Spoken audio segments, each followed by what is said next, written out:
নমস্কার বন্ধুরা, সকলকে আমার চ্যানেলে স্বাগত। গতকালকের প্রস্তাবিত বাজেটে রাজ্যের সমস্ত ধরনের সরকারি কর্মচারী এবং পেনশনারদের জন্য 4% ডিএনএস অ্যালাউন্স ঘোষণার পাশাপাশি সপ্তম বেতন কমিশন গঠন করার প্রস্তাব আনা হয়।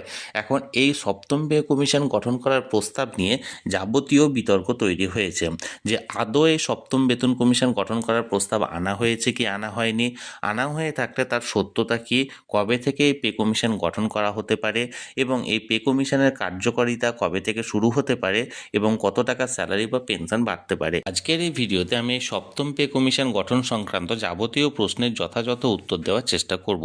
তাই ভিডিওটি প্রথম থেকে শেষ পর্যন্ত অবশ্যই ধৈর্য সহকারে দেখবেন এবং ভালো লেগে থাকলে অবশ্যই একটি লাইক করবেন এবং সকলের সঙ্গে শেয়ার করবেন।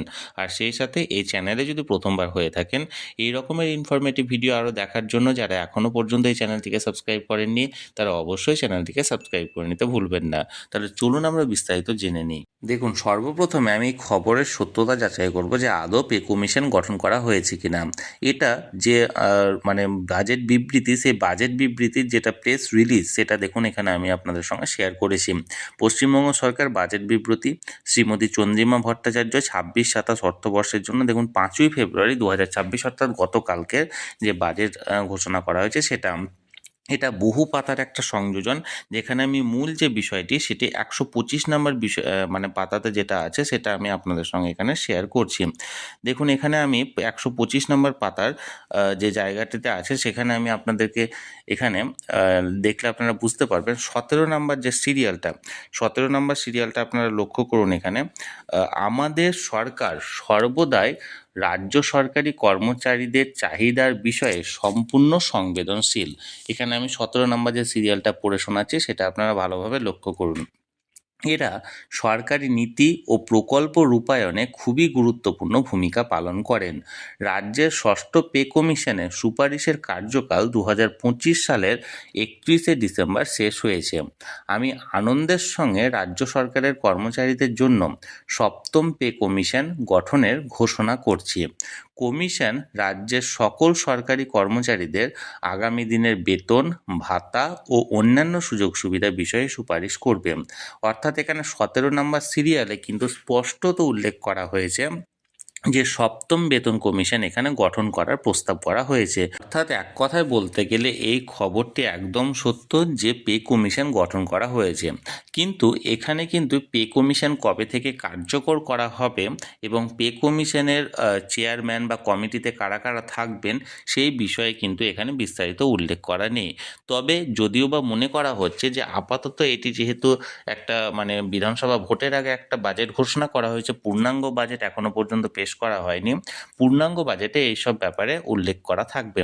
এবং অন্যান্য যে বিষয়গুলি এখানে উঠে আসছে সেটা হচ্ছে পে কমিশনের যে কার্যকাল, অর্থাৎ সপ্তম বেতন কমিশন কবে থেকে লাগু করা হতে পারে। এই প্রশ্নের উত্তরে আমরা এর আগেও দেখেছি বিগত দিনে যে প্রথম কথা হচ্ছে যেটা পঞ্চম বেতন কমিশন ছিল, যেটা লাগু ছিল 2015 সালের 31শে ডিসেম্বর পর্যন্ত, এবং ষষ্ঠ বেতন কমিশন 2016 সালের 1 জানুয়ারি থেকে কার্যকর করা হয়েছিল।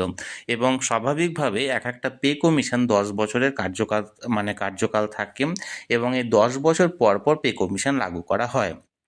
যেহেতু ষষ্ঠ বেতন কমিশনের কার্যকাল 2025 সালের 31শে ডিসেম্বর শেষ হয়ে গেছে, তাই সপ্তম বেতন কমিশন যেদিনই গঠন করা হোক বা সপ্তম বেতন কমিশনের রিপোর্ট যত বছর পরই পাবলিশ করা হোক না কেন, কারণ আমরা বিগত দিনেও দেখেছি ষষ্ঠ বেতন কমিশনের ক্ষেত্রে যে পে কমিশন গঠন করা হলেও 2 থেকে 3 বছর বা 4 বছর পরে তার রিপোর্ট এখানে পেশ করা হয়েছে। 2016 সালে গঠন করা হয়েছিল এবং সেই রিপোর্ট প্রকাশ করা হয়েছে বা লাগু হয়েছে 2020 সাল থেকে, কিন্তু যে এফেক্টটা সেটা 2016 সালের 1 জানুয়ারি থেকে দেওয়া হয়েছে।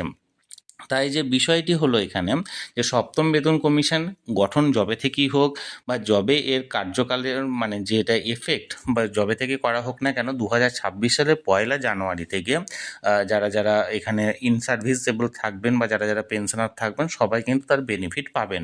অর্থাৎ 1 জানুয়ারি 2026 থেকে 31শে ডিসেম্বর 2035 সাল পর্যন্ত এই সপ্তম বেতন কমিশনের কার্যকালটা থাকবে। বন্ধুরা, এখানে সপ্তম বেতন কমিশন সংক্রান্ত যে রিপোর্টটি জারি করা হয়েছিল সেটি সরাসরি আমি আপনাদের সঙ্গে শেয়ার করলাম।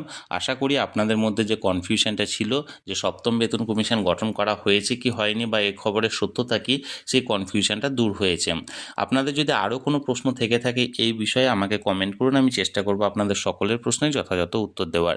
আর এই ভিডিওটি ভালো লেগে থাকলে অবশ্যই একটি লাইক করুন এবং সকলের সঙ্গে শেয়ার করুন। আর সেই সাথে চ্যানেলে যদি প্রথমবার হয়ে থাকেন অবশ্যই চ্যানেলটিকে সাবস্ক্রাইব করে রাখুন। ধন্যবাদ, দেখা হচ্ছে পরের ভিডিও।